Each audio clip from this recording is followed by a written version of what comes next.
just one question that I have to bring in is this idea of women in advertising. That's a theme that we're always talking about. It's evergreen. How have we seen the evolution of women in ads in, let's say, pre-independence or 40s right down to now? That's a really fascinating question, Vrushali, because it's something that we think of women as decision makers in an advertising perspective as something that was discovered by modern marketers, right? It's seen as this amazing insight that sort of came up when, say, in the Indian context, Alik Padamsi created this character of Lalita ji, who's like, "Sir, ki kharidari mein hi samajhdari hai," whatever, right? Right, Like right, someone who knows the idea of what is a smart buy, what is the idea of value, and has the famous Indian sort of Sundar Sasta Tikau sort of motto in whenever they go out to buy stuff. But that's actually been around for a long time. Like, you see that in the soap ads in the 1930s and 20s and 40s as well, where it's very clear they're being marketed to the women because women are making these decisions when they go out and buy, or if they're not going right, out to buy because they were sitting at home and doing all the work that a woman had to do because they had a packed schedule from morning to night because they didn't have pressure cookers and gas stoves and anything else right, that made modern life easy. The men who went out to buy were operating on instructions from the women in their household. So they were the clear decision makers, even if they were not actually the people who were going out to buy or spending on these products. And you also see that in the fact that there are not just cigarette ads for men, but cigarette ads for women as well in that era. So right, it's at one end you have these housewives and homemakers who are sort of influencing decisions on fairly middle class products like soaps, but you also have something that's fairly elite, like I'm sure smoking was not a habit that could be yeah, easily afforded by everyone in India at that time, especially these branded products. I'm sure right, you had your D's and good cars and all that for a long time, but cigarettes being marketed to women yeah, clearly showcase them as sort of icons of style and fashion and sort of right. knowing what's cool, and that sort of idea of a woman who sort of can hold her own in a It's the modern in woman. a Yeah, yeah, yeah, it's sort of amazing that we were sort of it's not just a question of like liberal enough to have women in smoking ads, but it's also that they were given full representation. It was not this right, sort of mono unidimensional sort of image of them as one thing and one thing only. And right, you had this idea that women could be everything because they were also, for like you mentioned Gohar Jan, right? You could be a best-selling artist, um, who controlled her own music and was given royalty for her music, right? Like right, that's pretty rare for their era. And you also had representation of like the traditional couple where a woman might have been married to her husband when she was not even like adult yet and was pretty much a homemaker but knew what's what because they were right, controlling um, how the household budget was spent. And ads and brands I knew this, and they right. sort of marketed The, to this. They did not, it was not it was an insight that was not lost on them. And I think that's yeah, fabulous that women across those generations have been sort of recognized across their sort of facets of personalities and across the class lines and across things that made women who they are at that point. So yeah, it's really interesting because they also showcase the female political leaders of that era. It was not as patriarchal as things yeah. even are today, like It um, also it also reflected, I think, the social situation at that time where you had women going out into the workforce in India and abroad as well. I mean, you had women stenographers, you had women telephone operators sort of coming in into the industry and really being this modern, independent women, which is what the cigarette ads were targeting yeah. the target Yeah, audience for. that was probably like a small percentage of that time, but it was still represented. It's amazing that it was seen as important enough to find representation in advertising, and that tells you more than anything else that advertising of that era was really like capturing the zeitgeist and representing women in all their sort of forms and facets without sort of worrying about political correctness or whatever else, right? Like it was just they knew how to sort of capture Indian women and market to Indian women in a way that worked in that era. And uh, it's not that far back. It's literally just 75 years ago that all this was happening. But we still tend to think of all this as a more recent phenomena, which is surprising. Like I wish we knew more about the people who created these ads, and I wish we knew more about Yeah. like the women they were modeled on and stuff like that, which we Yeah. know for the little ad, or about Yeah. sort of Lalita ji, or about everybody else that has happened since then, because they were pretty fascinating in their own right, and they created like a really rich history of representation of women in India and Indian media. So yeah, pretty cool. Yeah. So fascinating, fascinating. So the other question that I have is that how did they actually start building this brand? Because this was a new product that they were setting out into the market. They weren't sure if the audience would love it, but yet they'd still want to position it as a premium product.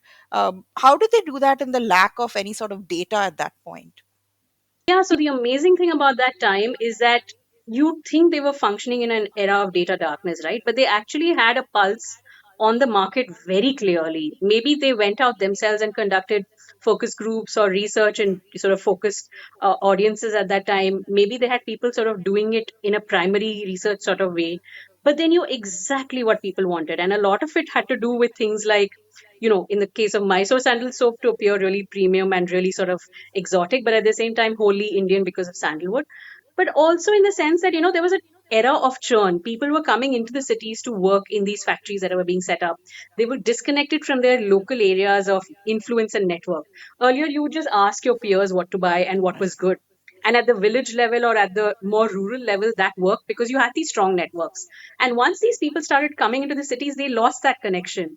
And what happened was that newspapers started becoming like the authority that they consulted to find out what was worth buying. It was almost like your peer review of its time. Right. Right. And newspapers had ads that also suggested that they knew that, because they had. At that time, Douglas Haynes, this researcher, has done this sort of comparison, and people say that brands advertised on newspapers as if they were better because they advertised.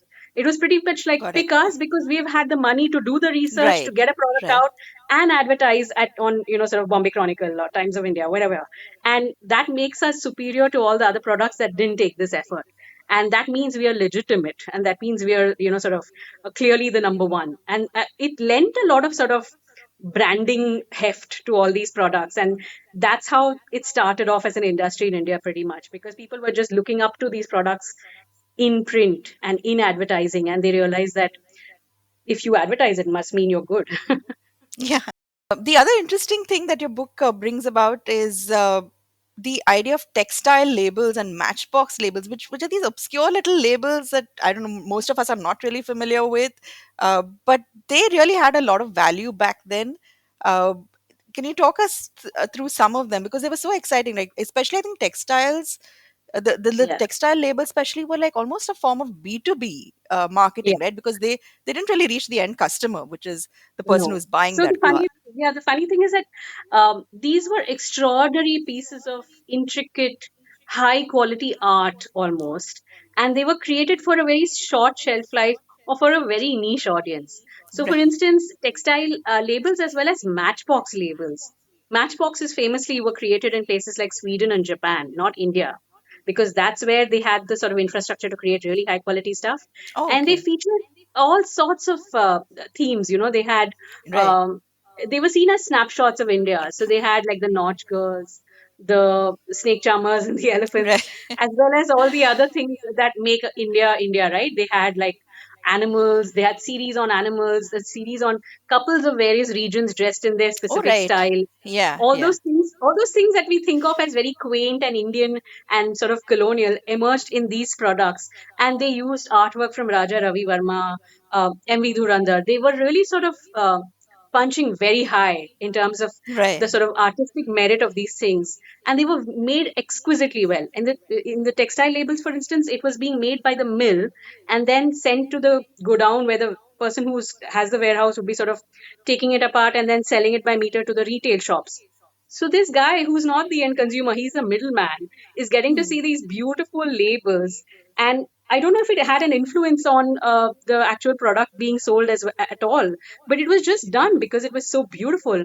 And I think that that era promoted this idea of creating some art for art's sake, and that's Right. why these Right. products are still sort of collected. They're collectors' items now. You have exhibitions that are held showcasing them. There are people who collect them as, sort of not just like you collect stamps and coins. There are people who collect Right, right, matchbox labels and stuff. And to think at that point that it was only smokers who had access to this, or only people who use them in the house in puja items or whatever. right, It was such a niche audience, but it has endured for so long because it was also a advertising medium. People started looking at it as a place for other companies, started looking at it as advertising space, and right, it right. became really sort of sought after because of that. Because people Yeah, realized they had eyeballs. People were yep, looking at it as a great piece of art. So that actually was very interesting for me to see. And even the yeah, themes, like it involves from the stereotypical sort of very oriental, to use a sort of outdated term, but that's what it was at that point. It was a very yeah. The exotic jugglers and the exotic yeah, sort of yeah. representation of India, and it becomes more and more sort of very hardcore Indian. Got it. There are Right. maps of India with India as a woman with a sari draped and stuff, which is very sort of you can see the jingoism and the patriotism in the imagery emerging, and you see a lot of leaders from that era. Sarojini Naidu, Kamala Nehru, all these people make it to these labels and these matchboxes Oh, as interesting. figures of Yeah. them, and it's Right. really a sort of evolution from India as it was seen by others, and India as it Yeah. wanted to be seen by themselves. Sort Yeah. of setting the record straight almost. So it's a great evolution of who is seen on these labels and who it's for. Who's going to be seen on page 3. It's Yeah, almost like yeah, that. And it's also, I think, one interesting one that I recall is this image of Gohar Jan, who was the recording artist from back then, and she's there on these Matchbox covers on these cigarette cards which was sold back then. It says made in Czechoslovakia, but there's Gohar Jan. It's I thought wonderful way of sort of using the stars of that time to yeah. market your goods. Yeah, and they Yeah. were really the influencers of their time because they were well known.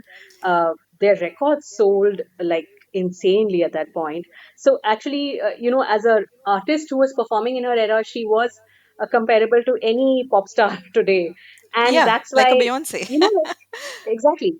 So I think it's really a sign that having sort of knowing what people want and knowing what works has always been around. It's just that we are recognizing it as a medium, and sort of patting ourselves on the back for having created this industry called advertising and marketing and branding, as if it's just come about now. But people always had these ideas, and they were always around. It was just done differently and sort of presented in a very different way. Yeah. So this is a good time to sort of ask you, what are some of the lessons that we can learn, the marketing lessons specifically that we can learn from the brands of that time that can be useful for brands today?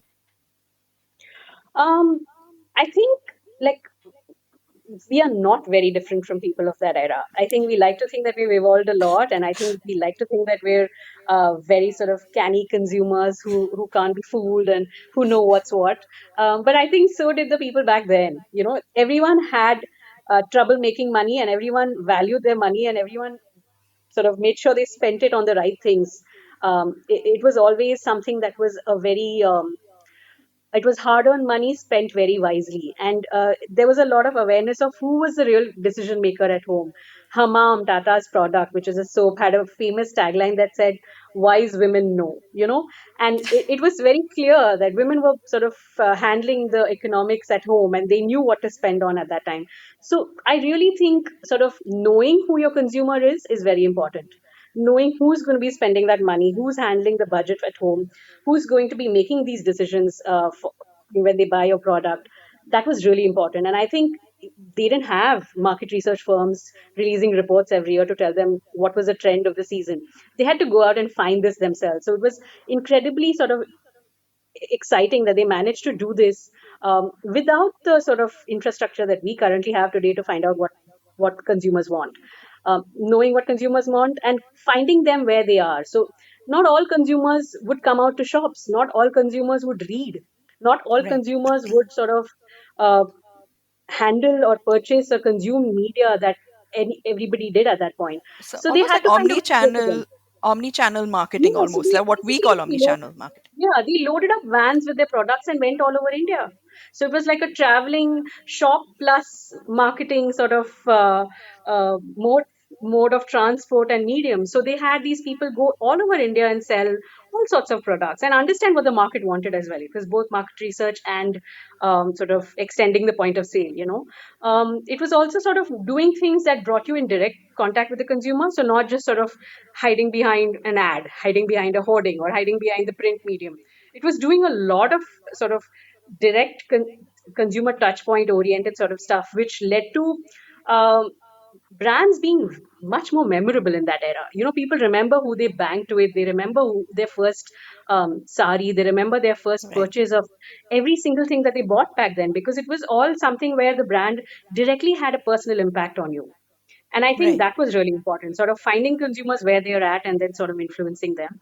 And the ultimate thing is basically they did not let anything stop them. These people had not much information about consumers in a sort of codified way, standardized way. They didn't have the marketing budgets that we have today. They didn't have the sort of brand recall that so many consumers have sort of have for various products because they've been using them for so long. These were new entrants or launches in a Right. market that was completely raw. And they still managed to do fantastic things. They managed to sort of make such an impact. I mean, to have a camel procession in Karachi, or to have puris frying at every shop front, or to have testimonials from the leaders who were fighting for freedom for your country. These are all incredibly creative ideas, however you slice it, and they did it with not much money, not much data, and not much sort of reach, and they still managed to have such an outsized impact. And I think that is really the key takeaway for anyone sort of in marketing or in branding today, is that there's no constraint. You have to sort of just make up what works for you best for your brand and then go out and do it. Yeah, that's true. That's true. And I love what you said, because a lot of those brands had like maximum impact. Although they didn't have that many ads, but they those few ads that they did have like so Yeah. much impact. So which brings me to the next one, which is you began your book with the idea of nostalgia, and uh, how people use it, how people it's used in ads. So I thought it was just fitting to talk about some of the our favorite ads, or not so favorite ads from our childhood. Do you have anything Yeah. in mind? Unfortunately, we weren't around for like the 60s and 70s when India was sort of being, when Indian advertising was really sort of getting its groove on. So I really remember like the 80s and 90s ads, right? Yeah, The era of Doordarshan and those national integration ads. yeah, Um, the sort of, and even the still clients were so different. Like, right. everyone talks about Amul as one of the greatest advertisers in India, but the milk ad I remember is Milk the ad, White right? Flood ad. It's the Yeah, doodh hai wonderful, yeah. It which was a is not cheerful Amul. one, right? It was Cheerful, actually the National Dairy Board that was right? advertising, because they wanted to make it cool in cities because colas were launching and they wanted milk to be seen as cool as well. Rose Khao And I Ande, think, Sunday ko ya Monday, yeah, Rose Khao Ande. yeah. Again, That's a like the like you egg, said, funny clients, right? You won't yeah, expect these just national like dairy boards and national egg committees to sort of have these yeah, spend yeah, so yeah. much on So they wanted to advertising, but promote like healthy eating, and that was their sort of motive for these really iconic ads.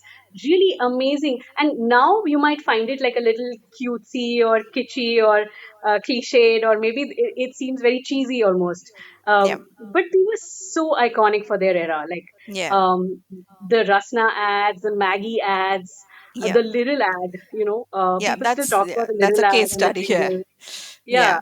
But even and I think even the Dhara ad, I think, is something interesting. The little kid who wants to run away, and because it, yeah, it yeah, taps into that storytelling vein, right? Which everyone can connect with. That yeah. story about childhood and having their favorite sweets. So that's, I think, the Yeah, storytelling and the is still client key. famously did not back that ad. They were not sure about the ad because they were like, "Why are we talking about kids running away from home in an ad about like cooking oil?"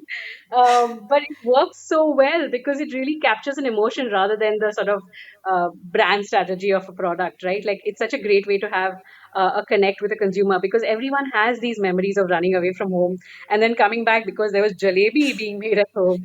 And yeah, that was just fabulous. Great advertising across board. And I think um, even today, like I don't have trouble remembering those jingles, which is a great sort of testimony to their staying power. Yeah. But yeah, great conversation today. I was so excited. I probably want to go back and look at some of those ads right now. But great book. I think everyone should just grab their copy right now. It's called Branded in History: Fresh Marketing Lessons from Vintage Ads. So thank you so much, Ramya, for chatting with us, and hope to see you back again. Thanks so much, Roshali.